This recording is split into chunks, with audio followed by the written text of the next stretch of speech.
Apenas 1% só dos brasileiros são ateus. Então talvez se você um dia acordou aí e falou assim, nossa, agora eu tenho certeza que eu não acredito em Deus, que eu sou um ateu, talvez você esteja no dilema de como sair do armário, né? De como revelar isso para as pessoas que você conhece, para os seus amigos, para os seus parentes. Às vezes você cresceu num lar muito religioso, né? Um lar católico, evangélico, e você sabe que se você revelar isso para eles, pode causar um mal-estar, pode deixar eles bastante tristes às vezes. Antes de falar sobre algumas técnicas para sair do armário do ateísmo, eu quero falar um pouco sobre um curso que eu fiz de ciência da religião, e eles falam sobre esse assunto, falam bastante sobre o assunto, na verdade. Eles começam falando sobre a religião, sobre os princípios da religião, os princípios psicológicos da nossa formação religiosa, de por que as pessoas acreditam em Deus, acreditam em fenômenos paranormais, e depois há um segmento, uma sessão só sobre ateísmo, e o que eles defendem, o que a ciência, né, a ciência psicológica e a ciência antropológica e sociológica analisa, né, o que eles investigaram, é que tradicionalmente as sociedades seculares, as sociedades mais desenvolvidas, mais modernas, costumam ter um maior número de ateus ou pessoas que não frequentam religião ou que são agnósticos, né, porque é uma diferença, uma sutileza aí.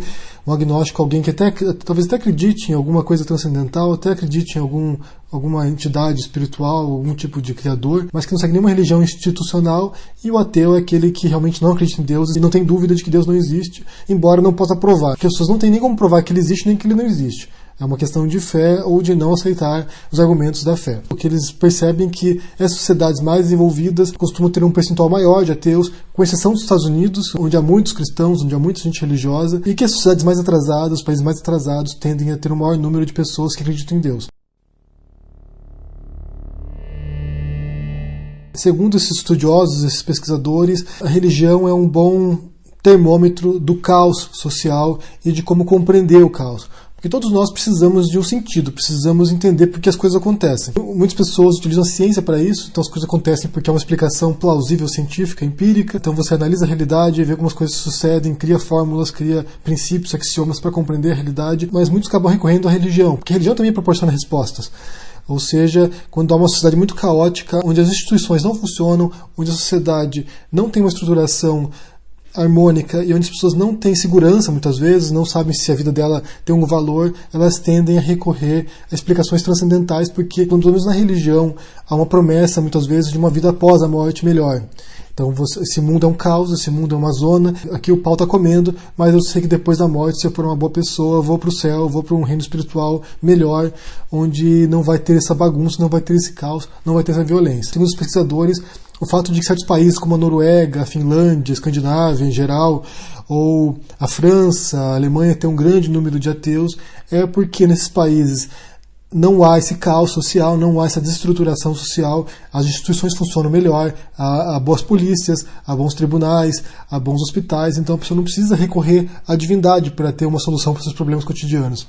Ela pode confiar nas instituições seculares. Ela pode confiar que se ela estiver doente, ela vai lá no médico, no hospital e vai ser tratada. Num país onde não haja essa estrutura, a pessoa tem que recorrer a Deus, porque se Deus não salvar, ninguém mais vai salvar. Então, nesse sentido, a gente pensa que os locais mais religiosos de todos são os países da América Latina, onde boa parte é católica, a grande maioria é católica ou evangélica, e depois você tem alguns países islâmicos, por exemplo, onde também as pessoas são muito devotas e há um grande percentual de pessoas que acreditam em Deus, que seguem religião.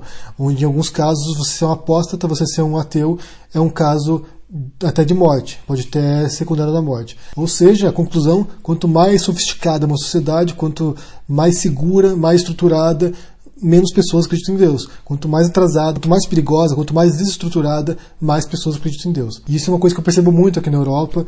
Em muitos casos, as pessoas nem se questionam sobre esse assunto, nem se debate isso, nem se fala de Deus. Muitas pessoas são ateias e isso não é um problema, isso não é uma questão, não há nenhum tipo de estranhamento, não há nenhum tipo de indagação sobre isso.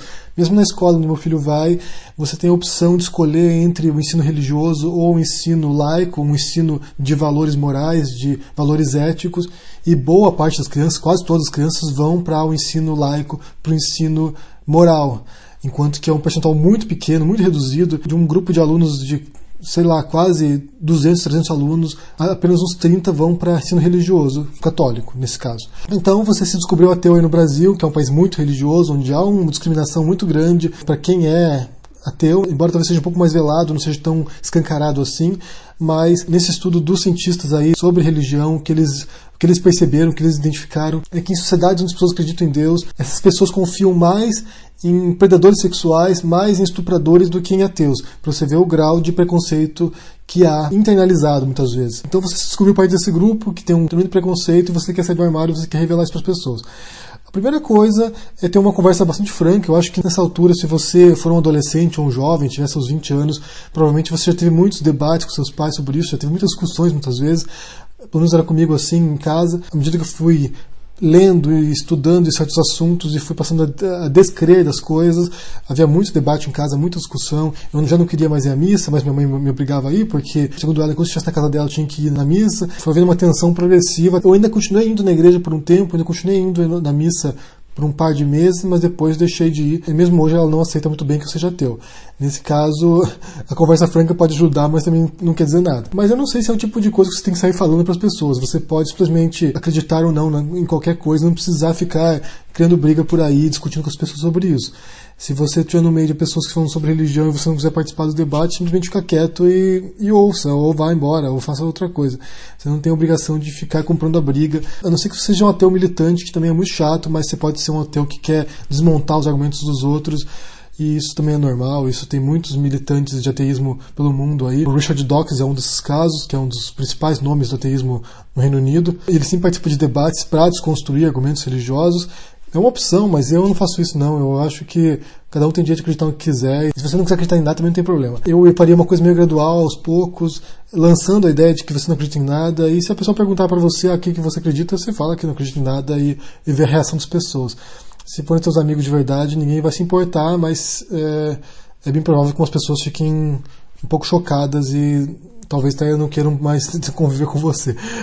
Mas é normal. Ser diferente não é muito fácil, não. Mas é aquela coisa, no final dos contos, o importante é respeitar o que os outros pensam, aquilo que os outros acreditam. Tendo ou não provas, não faz diferença, no final dos contos, cada um vai continuar acreditando no que quiser também. Eu acho que esse processo de deixar de acreditar nas coisas não acontece com todo mundo. Muitas pessoas precisam da religião, muitas pessoas se sentem confortáveis com isso, elas precisam de uma explicação sobre o que acontece após a morte, sobre o que acontece com seus parentes depois da morte, sobre qual é o sentido da vida. Então as pessoas realmente se fiam, se fundam nesse tipo de explicação e para elas faz sentido. Então eu acho que não tem problema nenhum. Eu acho que o problema da religião é só quando ela começa a se tornar autoritária e quer obrigar que todos sigam aquele mesmo comportamento, que todos respeitem os mesmos princípios, os mesmos dogmas, e daí isso não está certo. Eu acho que numa sociedade civil, laica, você tem o direito de acreditar no que quiser, e você não pode ser obrigado a acreditar naquilo que você não quiser acreditar. Eu quero saber o que vocês pensam sobre isso, se vocês conhecem ateus, ou se vocês são ateus, como foi o processo de sair do armário, como foi o processo de assumir que você não acreditava em nada, que não acreditava em Deus, se foi difícil, se foi mais fácil, como foi a relação com a sua família, com seus amigos, com seus parentes. Deixa no comentário aqui embaixo, deixa o joinha, assina o canal e a gente se vê por aí. Abraço e até mais. Tchau!